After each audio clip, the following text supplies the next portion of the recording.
Okay, so we're going to look at turning left into a side road. In front of me now, there's a side road. You can see there's an oncoming car.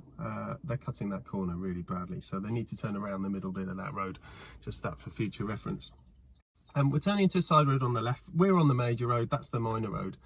So we can tell that because the give way markings are on the floor. That's a single white line indicating we can turn in there, and then the double white line. If that was a one-way street, it's likely that there'd be double white lines across the end of it, so we couldn't turn into it. That's not always the case, but that's generally the case with most side roads.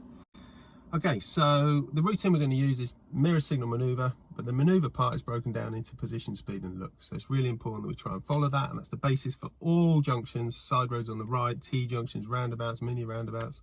We use it all the time. So this is the beginning of that journey to do junctions. Right hand, just stay where it is.